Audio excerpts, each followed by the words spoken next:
Hi all, welcome to திருவோல் TNPSC. இப்போ வந்து நம்ம ஜூலை 2026க்கான தமிழர்ஸ் மேக்ஸின் பார்க்கலாம். இதில் வந்து நான் என்ன பண்ணியிருக்கேன்னா, தமிழர்ஸ் மேக்ஸின் வந்து டாப் 20 பாயிண்ட்ஸ் எடுத்துட்டு, அதுலேருந்து அப்கமிங் எக்ஸாமுக்கு என்ன மாதிரிலாம் கொஸ்டின் கேட்கலாமோ அது எல்லாத்தையும் தொகுத்து கொடுத்துருக்கேன். ஸோ கண்டிப்பாக கடைசி வரைக்கும் பாருங்கள். 2 to 3 கொஸ்டின் எக்ஸ்பெக்ட் பண்ணலாம். அதே மாதிரி இதுக்கான பிடிஎஃப் வந்து டெலகிராம் அண்ட் வாட்ஸ்அப் குரூப்பில் ஷேர் பண்ணியிருக்கேன். ஸோ அதில் ஜாயின் பண்ணாதீங்க, ஜாயின் பண்ணி ஆக்சஸ் பண்ணிக்கங்க. எல்லாமே ஒவ்வொன்றுமே முக்கியமான பாயிண்ட்ஸு. ஸோ ப்ராப்பராக பிரிண்ட் போட்டு நோட் பண்ணி வச்சுக்கங்க. கண்டிப்பாக யூஸ்ஃபுல்லாக இருக்கும். ஓகே, ஃபஸ்ட்டு தாய்மாமன் தங்க மோதிரம் திட்டம். இது நம்ம ஆல்ரெடி பார்த்துருக்கோம்.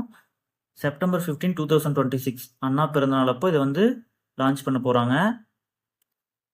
இது என்னென்னா, அரசு மருத்துவமனையில் பிறக்கக்கூடிய குழந்தைகளுக்கு, அது வந்து ஆண் குழந்தையாக இருக்கலாம், இல்லை பெண் குழந்தையாக இருக்கலாம், அவங்களுக்கு வந்து 2வது ஆர் 3வது எத்தனாவது குழந்தையா வேணாலும் இருக்கலாம், அவங்களுக்கு வந்து 1 கிராம் கோல்டுக்கு மோதிரம் வந்து கொடுக்க போகிறாங்க.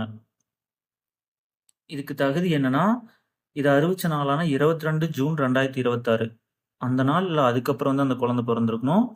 அரசு மருத்துவமனையில் மட்டும்தான் பிறந்திருக்கணும்.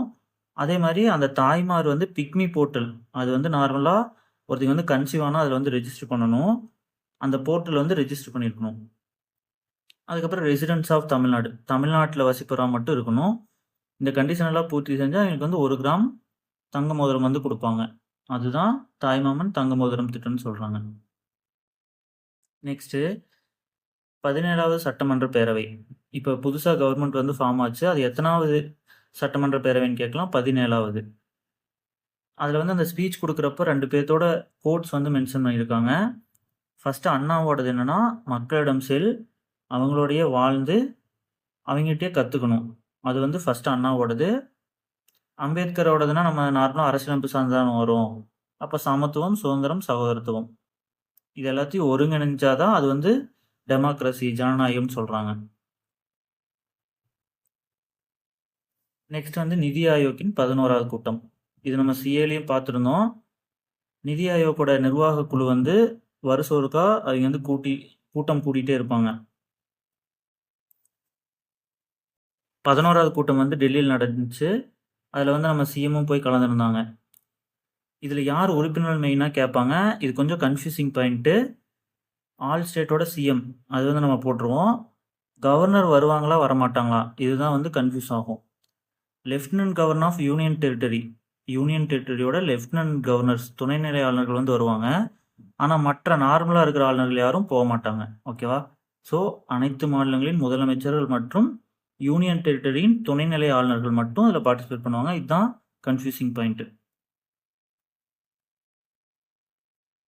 நெக்ஸ்ட் இது சார்ந்து பார்க்குறப்ப ரீசெண்டாக நிதி ஆயோக்கோட துணைத் தலைவர் வந்து அசோக்குமார் லஹரி அவர் வந்து அப்பாயின்ட் பண்ணியிருந்தாங்க. அதே மாதிரி சிஇஓ அவரை வந்து அனுராக் ஜெயினை வந்து அப்பாயின்ட் பண்ணியிருந்தாங்க. இது ரெண்டும் முக்கியம், பார்த்துக்குங்க. நெக்ஸ்ட் வந்து ஒயிட் ரிப்போர்ட், வெள்ளை அறிக்கை. புது கவர்மெண்ட் ஃபார்ம் ஆனோன்னே தமிழ்நாட்டோட நிதிநிலை எப்படி இருக்குது, கடன் எவ்வளோ இருக்குது, இது எல்லாத்தையும் வந்து ஒரு அறிக்கையாக கொடுத்துருந்தாங்க. அதில் முக்கியமான பாயிண்ட் மட்டும் பார்த்துக்கலாம். மெயினாக முக்கியமானது என்ன, கடன். தமிழ்நாட்டோட கடன், மொத்த கடன் எவ்வளோன்னா 13.18 லட்சம் கோடி இருக்குது. அதில் டைரெக்டாக கடன் வாங்கினது மட்டும், அதாவது பணமாக வாங்கினது வந்து 10 லட்சம் கோடி. அதே வந்து பப்ளிக் செக்டர் யூனிட்ஸ் இருக்கும்ல, சில கம்பெனிஸ் எல்லாம், அந்த டிஎன்பிஎல் இந்த மாதிரி கவர்மெண்ட்டோட கம்பெனிஸ் அவங்க அண்டர்டேக்கிங்கில் இருக்கிற கம்பெனிஸ் எல்லாம் வந்து கடனில் இருக்கிறது வந்து 3.18 lakh crore. ஸோ இது ரெண்டையும் சேர்த்து தான் வந்து 13.18 லட்சம் கோடின்னு சொல்கிறாங்க. கொஸ்டினில் சப்போஸ் ஜென்ரலாக கேட்டால் 10 லட்சம் கோடின்னு மட்டும் போடுங்க. மொத்தமாக கொடுத்தா மட்டும் 13.18 லட்சம் கோடி.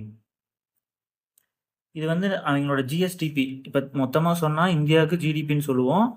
ஸ்டேட் லெவலில் சொன்னால் கிராஸ் ஸ்டேட் டொமஸ்டிக் ப்ராடக்ட் அப்படின்னு சொல்லுவோம்.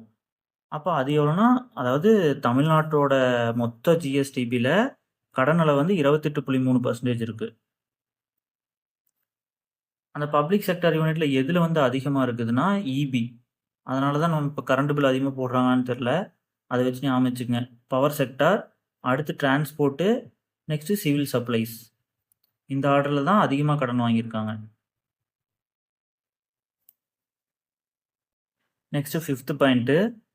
இதில் வந்து நம்ம ரெகுலராக பார்த்துட்டே வரது தான். ஃபஸ்ட்டாக சைன் பண்ண 3 திட்டங்கள் பற்றி கொடுத்துருக்காங்க.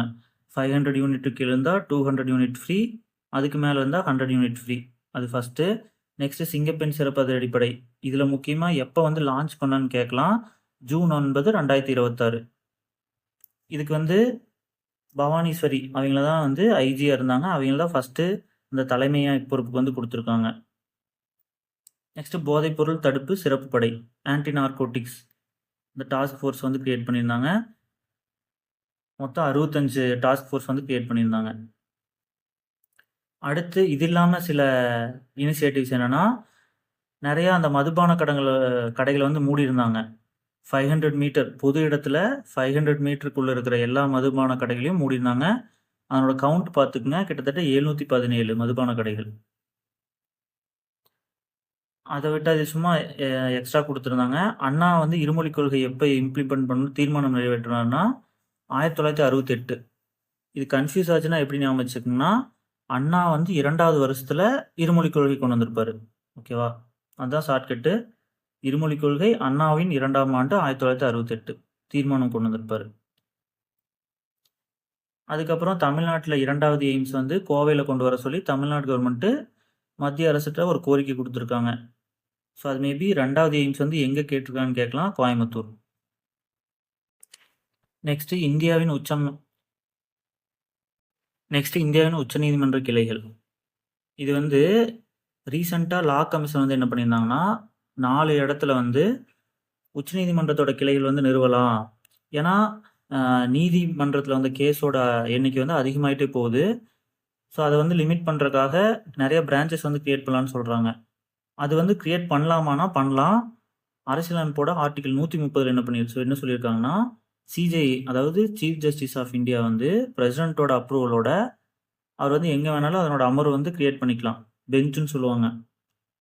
அதுக்கான ஆர்டிகல் தான் 130. இப்போ ரீசெண்டாக லா கமிஷன் 23வது லா கமிஷன் வந்து என்ன பரிந்துரை செஞ்சுருக்காங்கன்னா, சென்னை, மும்பை, கொல்கத்தா, டெல்லி இந்த 4 பிளேஸில் வந்து உச்சநீதிமன்றத்தோட கிளைகள் வந்து நிறுவலாம். இதன் மூலிமா நீதிமன்றத்தோட சுமை வந்து குறையும் அப்படின்னு சொல்லியிருக்காங்க. ஸோ இது சார்ந்து நம்ம எக்ஸ்ட்ரா என்ன பார்த்துக்கலாம்னா, சென்னை ஹைகோர்ட்டுக்கு வந்து கிளை நீதிமன்றம் வந்து மதுரையில் இருக்குது. அது எப்போ start பண்ணியிருப்பாங்கன்னா 2004. Next 7th point excavation சைட்ஸை பற்றி கொஞ்சம் கொடுத்துருந்தாங்க. அதாவது கீழடி ஆதிச்சநல்லூருக்கெல்லாம் யுனெஸ்கோவின் பாரம்பரிய சின்னப்பட்டியலில் வந்து கொண்டு வரதுக்கு வந்து முயற்சி பண்ணுவோம் அப்படின்னு சொல்லியிருந்தாங்க. அதே மாதிரி சஸ்டைனபிள் டூரிசம் பாலிசி, நிலையான சுற்றுலா கொள்கையை வந்து வகுப்போம் அப்படின்னு வந்து சொல்லியிருக்காங்க. ஜஸ்ட் இது வந்து இன்ஃபார்ம் பண்ணியிருக்காங்க, இது மாதிரி பண்ண போகிறோன்னு சொல்லிட்டு, இது ட்ரை பண்ண போகிறோன்னு சொல்லிட்டு. இது ரொம்ப முக்கியம். தமிழ்நாடு இன்வெஸ்டர் ப்ரொமோஷன் கமிஷன் முதலீட்டாளர் ஊக்குவிப்பு ஆணையமே தனியாக உருவாக்க போகிறாங்க. இதுக்கு முன்னாடியே கைடன்ஸ் தமிழ்நாடு இருந்துச்சு. 1992 அது உருவாக்கியிருப்பாங்க. அது வந்து ஏஜென்சியாக செயல்படுது. அது இன்னுமே இருக்குது. இருந்தாலும் எக்ஸ்ட்ரா ஆணையம் ஒன்று உருவாக்கியிருக்காங்க. இவங்களோட மெயின் டார்கெட் என்னென்னா, தமிழ்நாடு கவர்மெண்ட் வந்து நியூ கவர்மெண்ட் வந்து புதுசாக ஒரு டார்கெட் ஃபிக்ஸ் பண்ணியிருக்காங்க. அதாவது $1.5 ட்ரில்லியன் 2036 அச்சீவ் பண்ணுறோன்னு சொல்லிட்டு. இதுக்கு முன்னாடி 2030 $1 ட்ரில்லியன் வந்து அச்சீவ் பண்ணுறதா டார்கெட் வச்சுருந்தாங்க. இப்போ வந்து 1.5 2036. அதுக்காக இந்த ஆணையம் வந்து உதவுன்னு சொல்கிறாங்க. இதுக்கு தலைவர் யாருன்னா சீஃப் செக்ரட்டரி. இவங்க மெயினாக என்ன பண்ணுவாங்கன்னா, 2 கண்டிஷன் இருக்குது. ஒன்றா 200 கோடிக்கு மேலே முதலீடு பண்ணுற ப்ராஜெக்டை பார்ப்பாங்க. இல்லைன்னா 5000 பேர்த்துக்கு மேலே வேலை வாய்ப்பு கொடுக்குறவங்கள அந்த மாதிரி கம்பெனிஸ் வந்து இவங்க கான்சென்ட்ரேட் பண்ணி ஈஸியாக அந்த அப்ரூவல் ப்ராசஸ் வந்து டக்குன்னு முடிச்சு கொடுக்க ட்ரை பண்ணுவாங்க. பட் ஸ்டில் அந்த ஏஜென்சி வந்து கைடன்ஸ் தமிழ்நாடு இன்னுமே இருக்குது. அது என்ன இயரில் ஸ்டார்ட் பண்ணியிருப்பாங்கன்னா 1992. அது முக்கியம். நெக்ஸ்ட்டு விண்வெளி சார்ந்த ஒரு question. Common technical facility centre, பொது தொழில்நுட்ப வசதி மையம். இது எங்கே ஸ்டார்ட் பண்ண போகிறாங்கன்னா, குலசேகரப்பட்டினத்துக்கு அருகில் இருக்கிற அள்ளிக்குளம் அப்படிங்கிற பிளேஸில் தான் ஸ்டார்ட் பண்ண போகிறாங்க. ரெண்டுமே தூத்துக்குடி தான். ஓகேவா? குலசேகரப்பட்டினத்தில் நமக்கு தெரியும், அந்த ஏவுதளம் வந்து உருவாக்குனாங்க, 2வது ஏவுதளம். அதே இடத்துக்கு பக்கத்தில் அள்ளிக்குளம்ங்கிற இடத்துல வந்து இந்த காமன் டெக்னிக்கல் ஃபெசிலிட்டி சென்டர் வந்து உருவாக்க போகிறாங்க. இது மெயினாக எதுக்காகனா, புதுசாக வர இந்த ஸ்டார்ட் அப்பு, எம்எஸ்எம்இ அவங்கெல்லாம் நிறையா சேட்டலைட்ஸ்லாம் க்ரியேட் பண்ணுவாங்க. பட் அதை டெஸ்ட் பண்ணுறதுக்கு வந்து அவங்களுக்கு ஃபெசிலிட்டி இருக்காது. ஸோ இங்கே வந்து டெஸ்ட் பண்ணி பார்த்துக்கலாம், அந்த ஃபெசிலிட்டிலாம் இருக்கும். அது வந்து தமிழ்நாடு கவர்மெண்ட் ஓனாக வந்து பண்ணல. அவங்க வந்து ஜஸ்ட் லேண்டும் இன்ஃப்ராஸ்ட்ரக்சரும் கொடுத்துட்றாங்க. அதுக்கான அந்த எக்யூப்மெண்ட்ஸ் எல்லாம் கொடுக்குறது யாருன்னா இன்ஸ்பேஸு. இன்ஸ்பேஸ் பற்றி நம்ம நிறையா டைம் பார்த்துருக்கோம். இஸ்ரோ கீழே இருக்கிற ஒரு ஏஜென்சி. பிரைவேட் வந்து சப்போர்ட் பண்ணுற ஒரு ஏஜென்சி தான் இன்ஸ்பேஸ். நெக்ஸ்ட் மாற்றுத்திறனாளி, இது 10வது பாயிண்ட்டு. மாற்றுத்திறனாளியை பொறுத்தளவு நம்ம இந்தியா லெவலில் ஒரு ஆக்ட் முக்கியமானது, right to person with disability act. அதன்படி தான் வந்து அவங்களுக்கு வந்து எல்லா இதையுமே கொடுப்பாங்க, உரிமையெல்லாம். இதில் வந்து 21 வகையான டிசபிலிட்டிஸ் வந்து மென்ஷன் பண்ணியிருப்பாங்க. அதில் கொஞ்சம் வித்தியாசமானது மட்டும் பார்த்துக்குங்க. ஆசிட் அட்டாக்கு, இந்த தாலசீமியா, இந்த மாதிரி நோய்கள்லாம் வரும். ஓகேவா? ஸோ நம்ம வந்து வெறும் இந்த டெஃப், டம்ப் இந்த மாதிரி மட்டும் யோசிக்கக்கூடாது. ஆசிட் அட்டாக்கு, தாலசீமியா, அதுக்கப்புறம் இந்த தொழுநோய் வந்து சரியானவங்க, இந்த மாதிரி தான் அந்த 21 லிஸ்ட்டில் வரும். அது வந்து செக் பண்ணிக்கங்க. தமிழ்நாட்டை பொறுத்தளவு 40% மேலே அந்த டிசபிலிட்டியாக இருந்தால் ஜாபில், அதாவது கவர்மெண்ட் ஜாபில் வந்து 4% ரிசர்வேஷனும், எஜுகேஷன் இன்ஸ்டியூஷனில் 5% ரிசர்வேஷனும் கொடுக்குறாங்க. ஸோ இதை பற்றி கொடுத்துருந்தாங்க, இதை கொஞ்சம் நோட் பண்ணிக்கங்க. அதே மாதிரி தமிழ்நாட்டில் வந்து மாற்றுத்திறனாளிகளுக்கு அந்த உதவித்தொகை கொடுக்குறாங்க. அது எவ்வளோன்னு வந்து கமெண்ட்டில் சொல்லுங்கள். அடுத்து 11வது, வெற்றி தமிழகம் அப்படிங்கிற ஒரு வேர்டு வந்து யூஸ் பண்ணுறாங்க. இது என்னன்னு மேபி கேட்கலாம். எப்படி கேட்கலான்னா, தமிழ்நாடு வந்து 5 இயருக்கு வந்து ஒரு தொலைநோக்கு திட்டம் போட்டிருக்காங்க. அதுக்கான பேர் என்னன்னு கேட்கலாம். அதுக்கு பேர் வெற்றி தமிழகம். அந்த தமிழகம் வெற்றி கழகத்தை வச்சு வச்சுருக்காங்கன்னு நினைக்கிறேன். நீங்கள் ஜஸ்ட்டு அதை வச்சு திருப்பி போட்டிங்கன்னா வந்துடும். தமிழக வெற்றி கழகம், வெற்றி தமிழகம் அப்படியே திருப்பி போட்டிங்கன்னா வந்துடும். இதில் வந்து ஒரு 10 தூண் இருக்குது. எல்லாத்தையும் படிக்கலாலும் ஜஸ்ட் என்ன மாதிரி இருக்குன்னா, மகளிர் நலன், தமிழர் அடையாளம், இந்த மாதிரி எல்லாம் ஒரு 10 தூண் வச்சு இதை கிரியேட் பண்ண போகிறாங்க. நெக்ஸ்ட்டு 12th பாயிண்டில் ஜஸ்ட் எக்ஸ்ட்ரா பாயிண்ட் கொஞ்சம் கொடுத்துருந்தாங்க. இது நம்ம நிறையா டைம் பார்த்துருக்கோம்.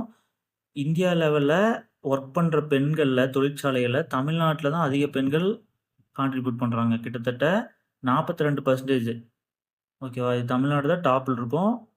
இது மேபி தனி கொஸ்டினாகவே கேட்கலாம், பார்த்துக்குங்க. அதே மாதிரி தமிழ்நாட்டோட கோஸ்டல் லென்த்து, இது நிறைய பேர் கன்ஃபியூஸ் பண்ணிக்கிறாங்க. தமிழ்நாட்டோட கோஸ்டல் லென்த்து எப்பவுமே 1076 கிலோமீட்டர் ஃபிக்ஸ் பண்ணிக்கங்க. இப்போ வரைக்கும் 2nd பிளேஸ் தான் இருக்கும். குஜராத் தான் 1st பிளேஸு. அதே மாதிரி கோஸ்டல் லென்த் எதுக்கிட்ட அதிகமாக இருக்கும், அங்கே தான் காற்றாலை உற்பத்தி அதிகமாக இருக்கும். அதை லிங்க் பண்ணி வச்சுக்கோங்க. குஜராத் தான் காற்றாலை உற்பத்தியில் ஃபஸ்ட்டு, தமிழ்நாடு வந்து 2nd. அதுக்கப்புறம் இன்னொரு ரெக்வஸ்ட் வந்து தமிழ்நாடு கவர்மெண்ட் வச்சுருக்காங்க. திருக்குறளை வந்து தேசிய இலக்கியமாக வந்து மாற்ற சொல்லியிருக்காங்க. இது எப்படி கேட்கலான்னா, சமீபத்தில் தமிழக அரசு எந்த இதழை, அதாவது எந்த இலக்கியத்தை தேசிய இலக்கியமாக மாற்ற பரிந்துரை செய்துள்ளதுன்னு கேட்டால், அது ஆப்ஷன் வந்து திருக்குறள் இருந்தால் திருக்குறள் போடணும். ஓகேவா? நெக்ஸ்ட்டு பாரத் நெட் திட்டம். இதனோட 2.0 வந்து கிட்டத்தட்ட 90% மேலே கம்ப்ளீட் ஆயிடுச்சுன்னு சொல்லியிருக்காங்க. ஸோ அது சார்ந்து பார்க்குறப்போ பாரத் நெட் திட்டம்னு எதுக்குன்னா, இந்தியா முழுவதும் கிட்டத்தட்ட அது 2.5 லேக். ஓகேவா? 2.5ன்னு போட்டிருக்கேன். அது வந்து 2.5 லேக் கிராம பஞ்சாயத்து இருக்குது. அங்கே ஃபுல்லாக வந்து இணைய வசதி வந்து ஏற்படுத்தி கொடுக்குறதா பாரத் நெட் திட்டத்தோட முக்கிய நோக்கம். இதே வந்து தமிழ்நெட்னா என்னன்னா, இப்போ வந்து தமிழ்நாட்டிலே எடுத்துட்டோம்னா, கிராம பஞ்சாயத்து ஃபுல்லாக இந்த பாரத் நெட்டே கவர் பண்ணிடும். ஆனால் நகர் பஞ்சாயத்து, பஞ்சாயத்து ராஜ் இந்த மாதிரி இடத்துக்குலாம் நம்ம எதுவும் பண்ண முடியாது. ஸோ அதுக்காக வந்து உருவாக்கப்பட்ட ஒரு அமைப்பு தான் தமிழ்நெட்டுங்கிற இது. அது வந்து நகர் பஞ்சாயத்தை டேக் கேர் பண்ணிக்கும். ஓகேவா? பாரத் நெட்டுங்கிறது இந்தியா ஃபுல்லாக கிராம பஞ்சாயத்துக்கு, தமிழ்நெட்டுங்கிறது தமிழ்நாட்டில் நகர பஞ்சாயத்துக்கு. இந்த 2 திட்டையுமே செயல்படுத்துகிற ஒரு ஏஜென்சி மாதிரி இருக்கும்ல, ஒரு அமைப்பு, ஆர்கனைசேஷன், அது வந்து டான்ஃபிநெட், தமிழ்நாடு ஃபைபர் நெட் கார்பரேஷன். இது நம்ம வந்து கவர்னன்ஸ் பார்க்குறப்ப நிறைய டைம் பார்த்துருக்கோம். இது வந்து 2018 கூட வந்திருக்கும். ஓகேவா? டான்ஃபிநெட்டு இந்த 2 திட்டங்களையும் செயல்படுத்தும் அமைப்பு. நெக்ஸ்ட்டு பயிர்க்கடன் தள்ளுபடி. இது என்னன்னா, அனைத்து கூட்டுறவு வங்கிகளிலும் டேட் வந்து ஒன்று மென்ஷன் பண்ணியிருக்காங்க. அதாவது 2025 மே 1லேருந்து 2026 பிப்ரவரி 28 வரைக்கும் அந்த பீரியடில் வந்து கடன் வாங்கியிருந்தா அவங்களுக்கு வந்து தள்ளுபடி கொடுக்குறாங்க. எல்லா விதம் ஃபஸ்ட்டு வந்து குறு மற்றும் சிறு விவசாயிகளுக்கு மட்டும்தான் சொல்லியிருந்தாங்க. குறு மற்றும் சிறு விவசாயிகள் என்னென்னா, குறு விவசாயினா 1 ஹெக்டர் கீழே இருக்கிறவங்க, அதாவது 2.5 ஏக்கராக்கு கீழே இருக்கிறவங்க குறு விவசாயி. அதே 1 ஹெக்டர்லேருந்து 2 ஹெக்டர் வரைக்கும், அது வரைக்கும் இருக்கிறவங்க வந்து சிறு விவசாயின்னு சொல்லுவாங்க. அவங்களுக்கு மட்டும்தான் சொல்லியிருந்தாங்க. பட் இப்போ வந்து எல்லாத்துக்குமே இருக்குது. ஆனால் அமௌண்ட்டை வச்சு 2 கேட்டகரியாக பிரிச்சுட்டாங்க. 75,000 கீழே இருந்தால் ஃபுல்லாக ஃப்ரீ, 75,000க்கு மேலே இருந்தால் 35,000 மட்டும் குறைச்சிப்பாங்க. அந்த டேட் முக்கியம், அது பார்த்துங்க. எல்லா வங்கியான்னு மென்ஷன் பண்ணலாம், கூட்டுறவு வங்கியில் மட்டும் கடன் வாங்கினா மட்டும்தான் இது செல்லுபடி ஆகும். நெக்ஸ்ட் மேகதாது அணை. இது வந்து இப்போ நிறைய பிரச்சனை போயிட்டு இருக்கு. ஸோ இது சார்ந்து நம்ம என்ன பார்த்துக்கலாம்னா காவிரியை பற்றி பார்த்துக்கலாம். First Kaveri water dispute tribunal எப்போ வந்திருக்குன்னா 1990. அதே authority Kaveri water management authority எப்போ வந்திருக்குன்னா 2018. அதுக்கப்புறம் இது சார்ந்து பார்க்குறப்ப ஆக்ட் வாட்டர் டிஸ்பியூட் ஆக்ட் நதிநீர் பிரச்சனைகளுக்கான தீர்ப்பாயம் இது எப்போ வந்திருக்குன்னா அந்த சட்டம் வந்து 1956. அதே ஆர்டிக்கல் நம்மளுக்கு தெரியும் 262.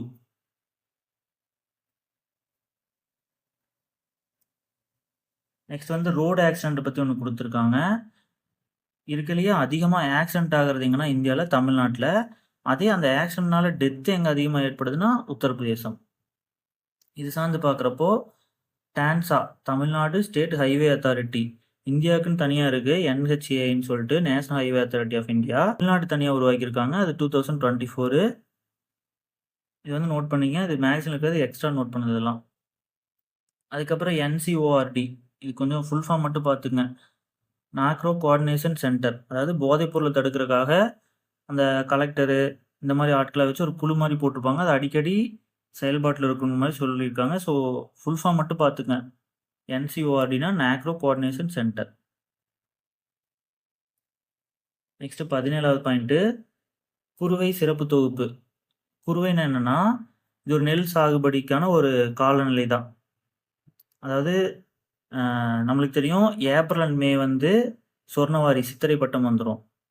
அதே ஜூலை அண்ட் ஆகஸ்ட் வந்து ஆடிப்பட்டம் வரும். சம்பார் ஆடிப்பட்டம்னு சொல்லுவாங்க. இது வந்து புக்லேயே இருக்கும். இதுக்கு இன்பிட்வீனில் குறுகிய காலத்தில் வரதான் குறுவை சாகுபடி. அது என்ன பீரியட்னா ஜூன் அண்ட் ஜூலை. ஓகேவா, ஜூனும் ஜூலையும் சேர்ந்து வரது தான் குறுவை.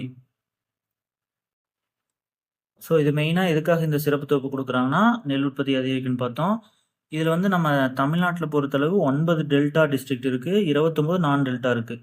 காவிரி ஒட்டி இருக்கிற எல்லா டிஸ்ட்ரிக்ட்டுமே மோஸ்ட்லி டெல்டா டிஸ்ட்ரிக்ட்னு சொல்லிடுவாங்க. அது மொத்தம் 9 இருக்குது. ஓகேவா. ஸோ நெல் பரப்பை பொறுத்தளவு தமிழ்நாட்டில் இப்போதைக்கு 52 லட்சம் ஏக்கரில் வந்து நெல் பரப்பு வந்து பயிரிடுறாங்க. நெக்ஸ்ட் இது ஒரு எக்ஸ்ட்ரா டேட்டா. ஜூன் 26 இது வந்து போதைப்பொருள் ஒழிப்பு மற்றும் சட்டவிரோத கடத்தல் தினம். இங்கிலீஷ் வந்து drug abuse day against drug abuse and illicit trafficking. ஓகேவா. ட்ரக் அப்யூஸ்னால் போதைப் பொருளை வந்து ஒழிக்கணும். அதே மாதிரி சட்டவிரோதமாக கடத்தல் செய்கிறாங்களோ அது எல்லாத்தையும் வந்து தடுக்கணும். இதுதான் வந்து ஜூன் 26.